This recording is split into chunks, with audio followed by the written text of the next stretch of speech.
کوئی تو وجہ ہوگی کہ اللہ تعالیٰ نے کہا کہ قبریں کچی بناؤ. کوئی تو وجہ ہوگی جو ہمیں حکم ہے کہ آپ اس پہ خطبے اور بڑی بڑی چیزیں وہ نہ لگائیں. ہاں تو کوئی تو وجہ ہوگی, کیونکہ یہ سب چیزیں جب آپ کر لیتے ہیں تو آپ اس کو پھر پیر ماننا شروع ہو جاتے ہیں. آپ اس کو ایک وسیلہ ہے کوئی ضرورت اللہ اور بندے کے بیچ میں وسیلے کی ضرورت ہے کوئی؟ بالکل بھی نہیں ہے لبنہ. ہم تو اللہ کی ذات ہمارے لیے ہماری وہ کہتے ہیں میں تمہاری شہرت سے بھی تمہارے قریب ہوں. تو ہم کیوں ادھر ادھر سہارے تلاش کرتے ہیں؟ اس میں ہم سب ذمہ دار ہیں اور اس میں نہ جہالت کی بات ہے. بڑے بڑے پڑھے لکھے لوگ اس پہ ہم بات کریں گے, اس پہ کریں گے. میڈم یہ بتائیے کہ ایک تو یہ ہے نا کہ میڈم نے بالکل ٹھیک کہا کہ ایک طرح سے ایمان کی کمزوری ہے کہ آپ جعلی پیروں فقیروں کے پیچھے جاتے ہیں, جادو ٹونا کرواتے ہیں, دم جھاڑا کرواتے ہیں. اس کے لیے اسلامی تعلیمات موجود ہیں, نبی صلی اللہ علیہ وسلم کی دعائیں موجود ہیں, ان کے ہوتے ضرورت ہی نہیں ہونی چاہیے. لیکن اگر کوئی جاتا بھی ہے, ایک تو یہ کہ اپنی کامیابی کے لیے کوئی جا رہا ہے, کاروبار میں ترقی کے لیے جا رہا ہے, امتحان میں کامیابی کے لیے جا رہا ہے, وہ تو ایک پہلو ہو گیا نا. دوسری طرف ہم دیکھتے ہیں وہ کون سا جذبہ ہے کہ ہم دوسرے کی بربادی کے لیے, نقصان کے لیے, دوسرے کے کاروبار کی تباہی کے لیے, دوسرے کی ناکامی کے لیے ایفرٹ کرتے ہیں ان پیروں فقیروں کے پاس جا کر. نہیں دیکھیے وہ تو ایک ہی بات ہے, ضعیف الاعتقادی ہو گئی جب تو پہلے منفعت کے لیے جانا اور اس کے بعد دوسرے کے نقصان کے لیے جانا, وہ ایک ہی ذہن کی کار فرمائی ہے. جو اس پہ یقین رکھے گا کہ میرا نفع جو ہے وہ مردوں کی قبروں سے متصل ہے یا مجھے جو منفعت ملے گی وہ کسی کے وسیلے سے ملے گی, تو نیگیٹیوٹی کے لیے بھی وہ ادھر ہی جائے گا. یہ تو ایک اس سوال کا یہ جواب ہے. لیکن جو بیسک وجہ ہے وہ تو طے ہے کہ ایمان جو ہے اور اعتقاد جو ہے اس کی جو ویکنیس ہے, اور جیسے کہ شائستہ نے کہا بھی کہ جو کمزور ہوتا ہے وہ اس کے پکڑ میں بڑی جلدی آتا ہے. اس کی اگر ہم پہلی جہت پہ جائیں تو اقبال تو کہتے ہیں کہ وائس کمال ترک سے ملتی ہے یا مراد. آپ ترک کریں تمنا کو جو آپ کو تذلیل کی طرف لے جاتی ہے. آپ اپنی چوکھٹ پہ اپنی جو کے اندر اسی اعتماد سے بیٹھے جیسے ایک بوریا نشین بیٹھتا ہے. چلیں یہ تو سب کو میسر نہیں, اتنی بے نیازی ہم کہتے ہیں ہم میں ہوتی نہیں. دوسری بات جو ہے کہ وہ کون سی ڈیمانڈز ہیں جو اتنا فورس کر دیتی ہیں خواتین کو کہ وہ جھاڑ والوں کے پاس, تعویذ والوں کے پاس طلاق ان کے سر پہ لٹک رہی ہوتی ہے اگر وہ بیٹا نہیں پیدا کریں گی, جبکہ وہ 3 گھروں کو چھوڑ کے چوتھے گھر والی کا پتہ چلتا ہے کہ ان کا ہو گیا, تو وہ آزمانے عورتیں ان کو لے کے چلی جاتی ہیں. تو جن کے پاس کوئی رسائی نہیں ہے ہاسپٹلز تک, میں اس کو جائز نہیں کہہ رہی ہوں قطعی طور پر, لیکن جن کی رسائی بھی نہیں ہے, جو کمزور بھی ہیں, جو 8 بہنیں ہیں جن کے سروں پہ طلاقیں لٹک رہی ہیں, وہ ہر جگہ پہنچ جاتے. جب ان کو پتہ چلتا ہے کہ یہاں پہ یہ قصور پریشرز کا ہے, بہت بڑے پریشرز کا ہے, یہ اس لا علمی کا ہے جو عورت سے اتنی زیادہ ڈیمانڈ کی جاتی ہے. اور مرد جو ہیں انہی کے مرد جو ہیں انہی کے بیٹے جو ہیں وہ جب دکان بھی کھولتے ہیں تو وہ پہلے وہ جا کے یہ جو ہمیں یہاں کی سرزمین سے تحفے ملے ہیں کہ وہ ناریل پھوٹتے تھے اور یہ وہ, ورنہ کسی اسلامی ملک میں اس طرح سے نہیں ہوتا. تو یہ تحائف ہمیں زمینی کلچر کی وجہ سے ہمارے رہتر کے اندر جو ڈیمانڈز ہیں وہ لے جاتی ہیں غلط جگہوں پہ. اب اس کی مزید ایکسپلائٹیشن اخبارات میں اور میڈیا کے اندر جو ہوتی ہے کہ پورے پیج بھرے ہوئے آتے ہیں کہ عامل بابا سے علاج کروائے, بنگالی بابا سے علاج کروائے, وہ پیسے دے کے وہ پیج کا حصہ خرید لیتے ہیں. یہ خرید و فروخت اگر جنات پر اور ان کے جعلی عاملوں کے اوپر یہ جاری ہے تو بلاخر یہ وہ پاگل پن کو چیک کیے بغیر اس سٹیج پہ چلے جاتے جس نیوز کا آپ نے بات کریں گے. علامہ صاحب آپ ہی فرمائیے گا کہ یہ جو جادو ٹونا ہو گیا, جعلی پیری فقیری ہو گئی, دم جاڑا ہو گیا, ہم دیکھتے ہیں بڑا عام ہو گیا. پہلے تو دیہاتوں کے بارے میں, قصبوں کے بارے میں سنا کرتے تھے, اب شہر میں بھی کھلم کھلا یہ کام ہو رہا ہے. اس کی وجوہات آپ کو کیا لگتی ہیں؟ اور دوسری بات یہ کہ علماء کرام اور مذہبی رہنما اس حوالے سے کوئی کردار ادا کرتے رہے ہیں, لوگوں کی حوصلہ شکنی کرتے رہے ہیں؟ ہمارے برصغیر میں اولیاء کرام کا جو ایک بہت بڑا کارنامہ ہے, یقیناً ان کی بہت بڑی خدمات ہے, لیکن آج انتہائی یہ افسوس کی بات ہے کہ آج اولیاء کرام کے نام پر اور ان کے مزاروں پر اور ان کی درگاہوں پر ایسے ایسے کام ہو رہے ہیں جن کا شریعت سے اسلام سے کوئی تعلق نہیں ہے. تو جیسا کہ آپ نے فرمایا کہ علماء کرام کا اس میں کیا کردار ہے یا ان کی کیا رائے ہے، تو میں سمجھتا ہوں کہ تمام مسالک کے جتنے بھی علماء کرام ہیں وہ اس بات پہ متفق ہیں کہ جو کچھ مزارات میں ہو رہا ہے، جو جعلی پیر کر رہے ہیں، کوئی بھی ان سے اتفاق نہیں کرتا. لیکن اگر متفق ہیں سارے مسالک کے علماء کرام تو کوئی مشترکہ اعلامیہ تو ہم نے آج تک دیکھا نہیں. نہ کوئی فتویٰ، نہ کوئی فتویٰ، نہ کوئی اعلامیہ. یہ ہونا چاہیے، یہ ہونا چاہیے. اب جو واقعہ ہوا ہے اس میں تمام علماء کرام کے وہ بیانات آئے ہیں اخبارات میں، تو سب نے اس کی مذمت کی ہے. لیکن اس قتل کی مذمت کی گئی ہے. مذمت سے کیا ہوتا ہے؟ بات بنے گی، بلکہ مذمت سے باقاعدہ چڑ ہونے لگی ہے اس لفظ سے. تو بہرحال علماء کرام جو ہیں ان کا یہ متفقہ ایک ہے، ٹھیک ہے، تو کوئی بھی ساتھ میں نہیں ہے. ٹھیک ہے میڈم، آپ بھی اس پہ تبصرہ کر دیں. ایک تو واقعتاً ٹھیک کہہ رہے ہیں کہ یہ جو قتل ہوا اس کی مذمت کی جا رہی ہے، لیکن قتل کی مذمت ہو رہی ہے، جو ایکٹیویٹیز ہوتی رہی ہیں جیسے علامہ صاحب نے فرمایا اس کے بارے میں کوئی مشترکہ اعلامیہ سامنے آیا ہے؟ میں یہی کہنا چاہتی ہوں لبنہ کہ ذمہ داری ہم سب پر ہے. ذمہ داری ایز اے پولیٹیکل ورکر میرے پر بھی ہے، ایز اے میڈیا پرسن آپ پہ بھی ہے، ایز یہ لکھنے والے لکھت کار ان پہ بھی ہے. اور لیکن معذرت کے ساتھ میں اپنے بھائی سے کہوں گی کہ بہت بڑی ذمہ داری ان کے اوپر ہے، کیونکہ دیکھیں آپ اس زبان میں لوگوں سے بات کرتے ہیں جس زبان کی ان کو سمجھ آئے. آپ بوجہ جہالت کہہ لیں، بوجہ غربت کہہ لیں، حالانکہ میرے نزدیک یہ سب وجہیں نہیں ہیں، کیونکہ پہلے بھی غربت تھی، پہلے بھی جہالتیں تھیں. میں بار بار کہتی ہوں کہ میری والدہ پڑھی ہوئی نہیں تھی، لیکن ہمارے گھر کا ماحول ہمیں یہ بتایا گیا تھا کہ یہ ایسا نہیں ہوتا. آپ نے بھی دیکھا ایسے وہاں نہیں جاتے، دھاگے سینے نہیں باندھتے. دیکھیں ابھی مجھے اتفاق ہوا ہے جانے کا ٹیٹھی، اور میں نے دیکھا ہے وہاں پہ بھی بڑے بڑے مزار ہیں. اور آپ میری بات سنیں، حضور صلی اللہ علیہ وسلم کے مزار سے بڑھ کر کس کا ہو سکتا ہے جو ہمارے لیے باعث عزت، باعث قابل احترام، ہمارے لیے الٹیمیٹ ہے. آپ مجھے بتائیں وہاں کیا اس طرح کا حال ہے جو ہم نے یہاں مزاروں پہ کیا ہوا ہے؟ وہ بڑے کلیئر ہے. وہ دیکھو اگر آپ بات کرتے ہیں تو آپ کو فوراً یہ لوگ فتویٰ آتا ہے کہ یہ جی وہابی ہیں، یہ فلانا ہے. کیوں ہم ان فرقوں میں بڑھ گئے؟ جو صحیح ہے وہ ہمیں کھل کے صحیح کہنا چاہیے. اس وقت یہ ہوا ان کا ایک مشترکہ اعلانیہ آنا چاہیے تھا کہ حکومت پر یہ حکومت کو باؤنڈ کریں، حکومت کو کہیں کہ آپ پر یہ ہے لازم کہ آپ سارے ان مزارات کو چیک کریں اور دیکھیں کہ وہاں پہ کیا ہو رہا ہے. کیونکہ جو ایکٹیویٹیز ہم دیکھ رہے ہیں، جو سن رہے ہیں، جو اللہ معاف کرے خواتین کی آبرو ریزی، جو قصے بچوں کو پچھلے دنوں آ رہا تھا 3 ماہ کے بچے کو ٹانگوں سے پکڑ کے گھما کے پھینکا پیوسا نے، اور ان سے جب کلمہ پوچھا تو انہیں کلمہ بھی نہیں آتا تھا. تو لبنہ مطلب یہ کہنا کہ مذمت کر دی، میں بھی یہاں بیٹھ کے کہہ دوں مذمت کر دی، دس از ناٹ انف. یہ ملک آپ کس طرف لے کے جا رہے ہیں؟ مطلب آپ کن کے ہاتھ، ان کو چاہیے کہ یہ مشترکہ ایک اعلانیہ دیں کہ اس طرح کے حکومت کو باؤنڈ کریں کہ جی چیک کریں اور دیکھیں کہ کہاں پہ، اور یہ کہیں کہ آپ بین کریں اس قسم کی چیزیں جو ہم جو کچھ کرتے ہیں. کہ دیکھیں اللہ مجھے معاف کرے، مزار پہ سے وہ گلاب کے پھول اٹھا کے دے رہے ہیں، وہ آپ کھا رہے سمجھ رہے ہیں اب بچہ بھی ہو جائے گا اور بیٹا ہے تو بیٹا ہو جائے گا، شادی نہیں ہے تو شادی.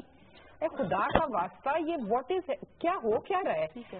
آپ کو سیریسلی سوچنا ہے. یہ جو چیزیں ہیں تشدد اس میں آتا جائے گا، کیونکہ یہ ایک کاروبار بن چکا ہے.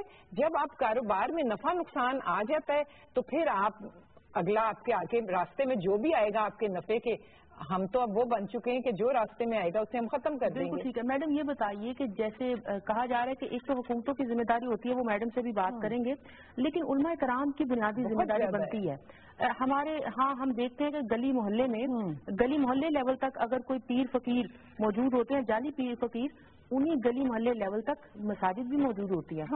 جمعے کے خطبے ہوتے ہیں، تربیت کا اہتمام کیا جاتا ہے. آپ یہ دیکھیں یہ ساری مفاد کی کھیل ہے. جب خواتین کے حق میں کوئی بل آتا ہے تو اسلامی نظریاتی کونسل بھی خلاف بول پڑتی ہے, سارے علماء خلاف بولنا شروع ہو جاتے ہیں, انہیں فکر پڑ جاتی ہے ان کو حقوق ملے تو طلاقیں ہو جائیں گی, ان کو زبردستی باندھ کے اندر رکھا جائے. ادروائز اگر اپنی پسند سے اور قبولیت کے ساتھ خواتین جو ہیں وہ اپنی ازدواجی زندگی کو گزارتی ہیں, وہ ان کے نظر میں اہم نہیں ہے, وہاں پہ بہت زیادہ مخالفت آتی ہے. لیکن بچے کٹ جائیں, جادو ٹونے کے نام کے اوپر انسانوں کے قتل ہو جائیں, کہیں سے کوئی آواز نہیں آتی ہے. یعنی جہاں پہ اپنی دکان چمکنی ہے وہیں سے آواز آنی ہے, ادروائز نہیں آنی ہے. لیکن میں مکمل طور پر میں صرف یہ نہیں کہ کسی ایک طبقے کے لیے کہہ رہی ہوں, جو ہمارا جن سے ہم نے دادرسی کرنی ہے, جن لوگوں سے ہم نے یہ کہنا ہے کہ ہمارے ایوانوں میں بیٹھے ہوئے لوگ وہ بھی جھاڑ جھنکار کے پیچھے جاتے ہیں. ایک پوری پولیٹیکل کلاس ہے جن کے پیر ہیں اور جو ان سے پوچھتے ہیں ہم جیتیں گے کہ نہیں جیتیں گے اور ہم وزیر اعظم بنیں گے یا نہیں بنیں گے. ہمارے علاقے میں جہاں ایک دکاندار سے لے کے ایک سیاستدان تک, ایک ڈاکٹر اپنی دکان کھولنے کے لیے, ایک فلم ایکٹریس اپنی فلم کی کامیابی کے لیے وہ فال نکلواتی ہے, چلے کرواتی ہے, تو یہ سب کا ایک مشترکہ ذہن ہے. ہم کیسے سوچ سکتے ہیں کہ ہم میں سے کوئی اولیاء پیدا ہو گئے ہیں اور باقی سارے چور ہیں؟ تو مطلب بائی جینس تو ہم سارے ایک جیسے ہیں. ہم جس شعبے میں جاتے ہیں وہاں پہ جا کے ہم اپنے مفادات کے مطابق اپنے اعتقادات کو بھی قائم کر لیتے ہیں. تو یہ سارا بحثیت مجموعی چینج, ہمیں ماضی کچھ بہتر لگتا ہے اپنا, کیونکہ ہماری مائیں جو ہیں وہ اس طرح سے مفادات کی گیم میں یا اداروں میں نہیں آئی ہوئی تھی, وہ بالکل پیور اپنی ماؤں کی تربیت لے کے منتقل کر رہی تھی ہمارے اندر. لیکن اب خواہشات کا بہاؤ اتنا زیادہ ہو گیا ہے کہ اس کے لیے ہر کام جائز ہو گیا ہے, اور اس کے راستے میں جیسے شائستہ نے بھی کہا کہ جو دیوار آتی ہے وہ ہم ہٹاتے چلے جاتے ہیں. کچھ ایسا کوئی, میں تو کہتی ہوں کہ منتر ہو, کوئی جادو ہو جو ہم میں سے یہ لالچ کو نکال دے, اس لوگ کو نکال دے. بالکل ایک چیز پہ تبصرہ فرمائیے. جیسے پہلے تو ہم سنتے تھے اور کہا یہ جاتا تھا کہ یہ جو ضعیف الاعتقادی ہے اور یہ جاہلانہ جو عقائد ہیں, جعلی پیروں پر فقیروں کے پیچھے جانا, یہ غربت کی وجہ سے ہے, کم تعلیم یافتہ لوگ جاتے ہیں. اب تو ہم دیکھتے ہیں یونیورسٹی کے پروفیسرز بھی جاتے ہیں, بڑے بڑی کاروباری شخصیات بھی جاتی ہیں, پولیٹیشینز کا بھی انہوں نے ذکر کر دیا. تو یہ کیا صورتحال بنتی جا رہی ہے؟ میں نے لبنا آپ کو پہلے کہا ہے کہ دیکھیں غربت پہلے بھی تھی, سب کچھ, کوئی جہالت پہلے بھی تھی, کوئی ایک دم تو نہیں تھا. ہاں قناعت طبیعتوں میں تھی کہ سیٹسفیکشن تھی. اب کہتے ہیں نا ہوس کی کوئی لمٹ ہے, اور وہ 99 کے پھیرے میں جو آ جائے کہ 99 سے اس کو 100 کرنا ہے, تو وہ تو پھر چکر ہے, اس کی تو کوئی لمٹ نہیں ہے. لیکن میں بار بار کہوں گی کہ آپ کا اگر اپنے اللہ پر یقین ہے اور اگر آپ کا اپنے اللہ پر ایمان ہے تو لبنہ آپ نہیں جائیں گی. میں تو بڑے یقین سے, مطلب مجھے یہ لگتا ہے کہ وہ تو میرے دل میں ہے, اور سب سے زیادہ اگر وہ مجھ سے کچھ توقع رکھتا ہے تو وہ انسانیت کی خدمت ہے. بار بار اس نے کہا ہے کہ آپ انسان میرے بندوں کی جو کرے گا خیال رکھے گا. تو مجھے نہیں سمجھ آتی کہ ہمیں کیوں کسی مزار پہ جانا ہے. سوائے فاتحہ تو آپ گھر بیٹھ کے پڑھ سکتے ہیں. دیکھیں آپ کا کیا خیال ہے کہ اللہ تعالیٰ ان کی دعائیں قبول نہیں کرے گا جو حج پہ نہیں جا سکے؟ بہت بڑی سعادت ہے. لیکن جو غریب نہیں جا سکتا تو کیا اس کی کوئی وہ نہیں ہو دادرسی یا کوئی بات؟ معتبر چینلز پہ 8 ڈرامے چل رہے ہیں جن میں یہ جادو ٹونے کا. دیکھیں نا, میڈیا کین پلے, آپ لوگوں کے گھروں میں ہیں. ایک میں آپ کو کہتی ہوں اور ایک میں علماء کرام اپنے جو ہیں ان کو کہتی ہوں, 2 کو میں کہتی ہوں. آپ دونوں کو ملنا ہے اور آپ دونوں کو مل کر اس قوم کے لیے بہت کچھ کرنا ہے. ٹھیک ہے, اس پہ بات کریں گے. ناظرین یہاں پہ ہم بریک لیں گے, بریک کے بعد گفتگو کا سلسلہ آگے بڑھائیں گے.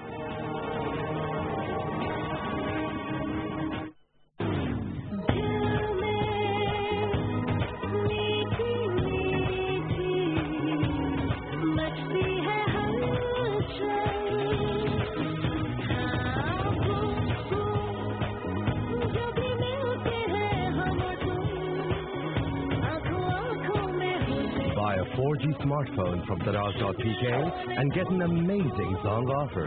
A new SIM, a new dream. Zong 4G. یہ لیجیے چائے. نہیں جناب. شیف صاحب آج تو بات ہی کچھ اور ہے. گلاب جامن کی نا چائے کی. آخر بنائی کس نے ہے؟ واجی کھانے کے ماہر محبوب بھائی اور چائے کی ماہر آپ. شیف محبوب کی وائف جو ہیں. ارے محبوب بھائی